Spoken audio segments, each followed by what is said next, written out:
a ball game. Take me out with the crowd. Buy me some peanuts and cracker jack. I don't care if I never get back. Let me root for the home team. If they don't win, it's a shame. For it's 1, 2, 3 strikes, you're out at the old ball game. Actually, this is 1858 rules, and we play, I guess the biggest difference between the old-fashioned game and the modern game is we don't use mitts. Everything's played by hand.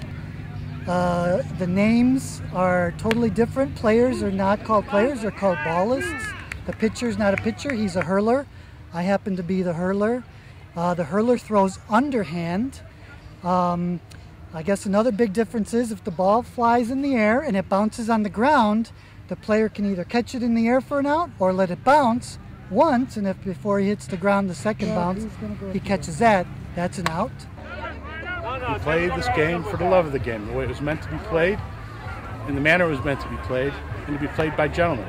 You'll notice that during the game today that there will be no swearing, no spitting, there will be no gambling, and there'll be no excess sweating. Today it's going to be pretty tough, but I will find people if they look a little out of sorts. It's a gentleman's game, so the idea back then was for people to entertain their families and score a lot of runs. So the hurler will present the ball to the striker, who's the batter, as he's at the plate, and he will ask him, where would you like me to hurl the ball? And if the striker says right here, I do my best to try to give him the ball right there so he can strike it and score runs, which are not called runs, they're called tallies or aces. So after somebody scores an ace or tallies an ace, they will come and ring the tally bell and present themselves to the scorer's table. So that's what we do. We try to play by the traditional 1858 rules. It's a lot of fun. This is a family-oriented atmosphere, and it's like have a good time out here, and hopefully you'll see some of the action. Chief! Bobo! One of the things that we are proud of as baseball players are our monikers. My moniker is Never Wrong. I'm Ray Never Wrong Grish. The reason they call me Never Wrong is because I am. We have players on our team such as Zeus, who is the oldest player in our league, for the Chicago Salmon.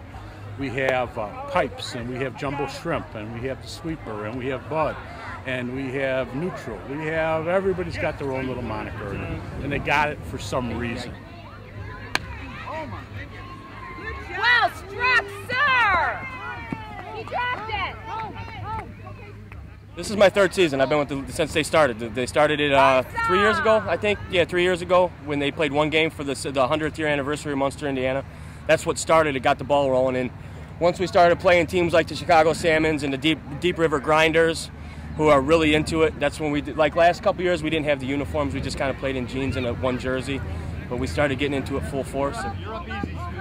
It takes a lot of getting used to, especially when you watch nothing but modern ball, you coach modern ball, and you know nothing of the old rules. It does take a little, but it's baseball. Baseball is baseball. It has the same structure, just a little bit of difference, a little bit. No gloves is a little getting used to. The one-bound outs, sometimes it's better to let it bounce once, but it takes a lot of getting used to when you're catching the ball on the fly all the time. Sometimes it's easier to catch it on a bound than it is on a fly. So it does take a little getting used to, yeah.